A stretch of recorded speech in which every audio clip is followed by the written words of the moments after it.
Prisoners was from 2013. It's a Denis Villeneuve film.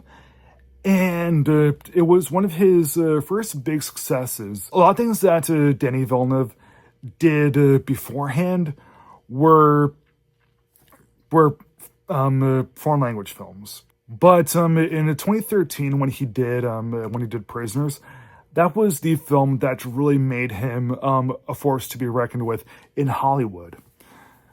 The movie stars Hugh Jackman and Jake Gyllenhaal. When I first saw this in 2013, I don't know what happened with me. Maybe I was just a little too pretentious back then or what certain things, but I thought the movie was just okay. But more than a decade later, after that long of a dry spell, I decided to give it a rewatch, and I can definitely say that this is a wonderful film.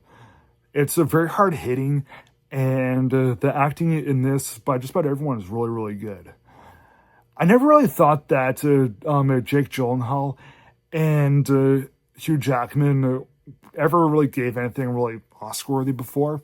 But, I would say that Hugh Jackman in Prisoners, even though this is a very, very Oscar bait sort of film, it's a very, very much an actor sort of film. Hugh Jackman does deliver what I think is the best performance. I'm not just saying that because he's the lead in this. No, he does give the best performance. Jake Gyllenhaal is fine too. Terrence Howard is fine. Paul Dano, he's great. But yeah, Hugh Jackman, he was a surprise. I'll admit it. So the movie it takes place just when winter is ending. And Hugh Jackman's daughter and Terrence Howard and Viola Davis's daughter, they get kidnapped one day. They think that they know who did it. There's some clues, but the man that they suspect did it, who's played by Paul Dano, is he's mentally not all there. He's kind of mentally challenged. So because the two girls are missing, there's not enough evidence against him that would insinuate that this mentally challenged man could kidnap these girls and hide them away for so long, so successfully. But Hugh Jackman frankly knows he's definitely a big piece of the puzzle. Jake Gyllenhaal, playing the hard-nosed cop who's one of the best in the business, and he does a really good job in finding everything out. He may be by the book, but he's still willing to pretty much do all he can to find these two girls. But Hugh Jackman wants to do more. He wants to break the rules, beat the hell out of this guy until he talks. It's not that Jackman thinks that Paul Dano acted alone. What Jackman wants to do is just get answers out of him. Just say, where are the girls? And who's with it? And who helped you? Who was your accomplice? Tell us, and we'll let you go. So when Jackman is guilting Jake Gyllenhaal, and he's saying how how much Gyllenhaal needs to step up and break some rules or whatever. I mean, these kids are young.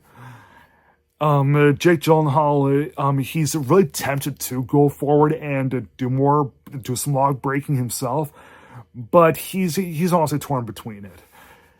But meanwhile, Hugh Jackman kidnaps Paul Dano and tortures him until he talks. But Dano isn't talking because of his mental impairment. And because the torture is being so long and so prolonged that Hugh Jackman himself, he's really not liking what he's seeing out of it. And eventually Jackman himself is feeling really, really guilty. He realizes that he's becoming just as bad, maybe even worse than Dano himself. He wants to keep doing all those things because he knows no other way of getting Dano to talk. Eventually, some other plot points end up happening where we do end up figuring out exactly what happened to the girls and all that stuff. And when some of the twists and some of the reveals end up happening, all that stuff is really good. It's not totally amazing or such a whoa sort of moment when any of that stuff ends up happening, but it still is like okay, that's good. All right, now we know. Okay, so the movie is over 2.5 hours long, worth every little bit of it, and yeah, the acting in this and the characters and all of the morals that this movie has to offer are all magnificent. This kind of reminded me of an Ingmar Bergman piece. Like if an Ingmar Bergman piece took place in the winter and there's lots and lots of rain, Prisoners would definitely be it.